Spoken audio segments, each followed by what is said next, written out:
So when I in 2009, I was pretty new to the road. I've been riding the track that whole time, and after the Beijing Olympics in 2008, I sort of decided that I wanted to explore the road as well. I had my sights set on London Olympics as well, but I wanted to build a career on the road because I knew that the track wasn't going to be really financially viable to do for a long time, and also it's more or less a young man's sport these days. So I needed to look at what I was going to do, and in 2009, Lance started a team. It was the year that he came back with Astana, and he started a team in America called Livestrong, and it was an under-23 team, and he wanted to develop this team that was going to build young riders up and racing predominantly in the States. And then he obviously had his plan to start Team Radio Shack the year after that, and he wanted to have a feeder team effectively for Radio Shack. So I spent a year on there in 2009.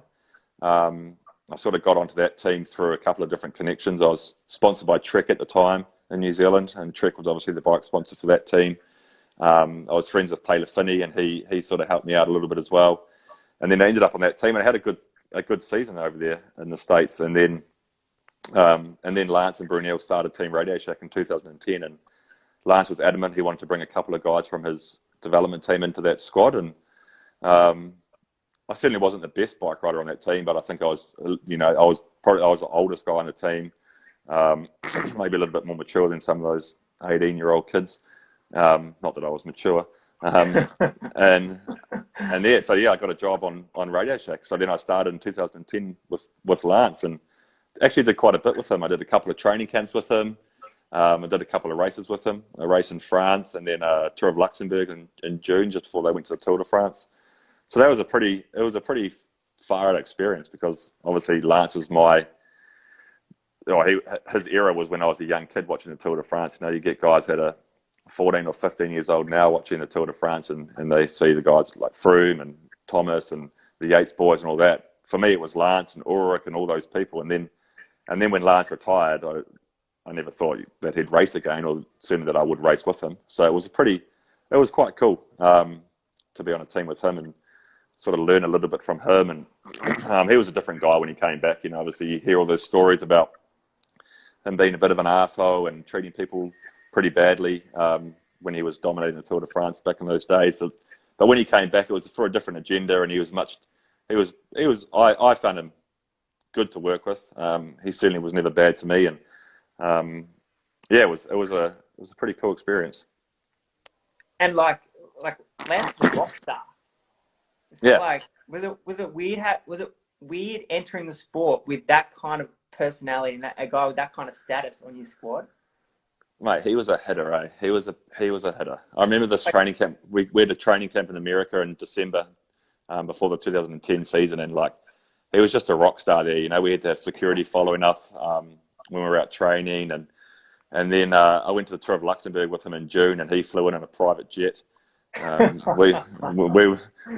Daryl Impey were row 25 on Ryanair, paying for our baggage, check-in baggage or whatever, and then it was his son's first birthday when we were at Tour of Luxembourg, Max, and he was in the States with Lance's girlfriend at the time, or whatever, the mother of Max. And halfway through the race, he sent the private jet back to the States to pick them up and flew them over so that he could have a birthday cake with Max at the dinner table halfway through a Tour of Luxembourg. So yeah, he was on another level, just flying around in his own plane, and yeah, he was a rock star.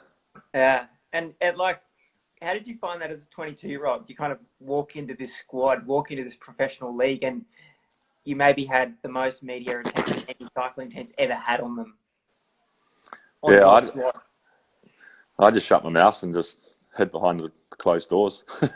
I was a pretty small fish in a big pond then. Like, that team was full of guys from, you know, big names. Like, we had Andreas Kloden, Levi Leipheimer, Lance, Jaroslav Popovic, you know, all the boys from all of Lance's guys, you know.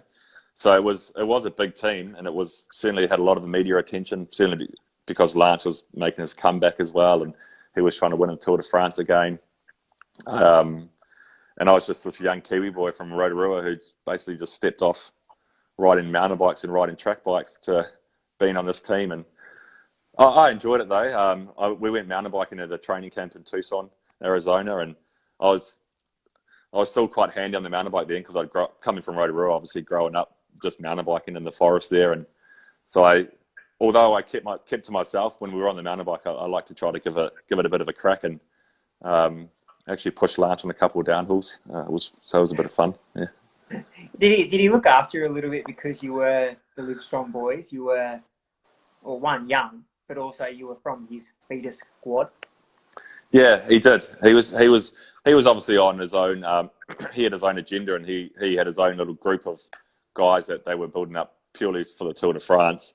So that was what consumed most of his time. But he did look after us. There was me, and I think there was two of us that went from the team from Livestrong that year into Radio Shack. So we were sort of hanging out a bit together, and obviously Lance could see that we didn't know anybody, and we were a bit starstruck, or a bit nervous about the company we were in. So he was always pretty accommodating and making us feel comfortable, and sort of had our backs a little bit if anyone gave us shit. I remember going back to the Tour of Luxembourg there.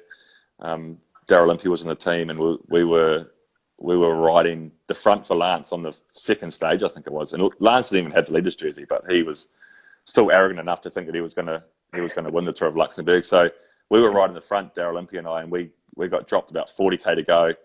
And the Tour of Luxembourg's real bizarre with their time cuts. They just have like a set time cut. They don't have a percentage like most races. It's just like 20 minutes every day or something.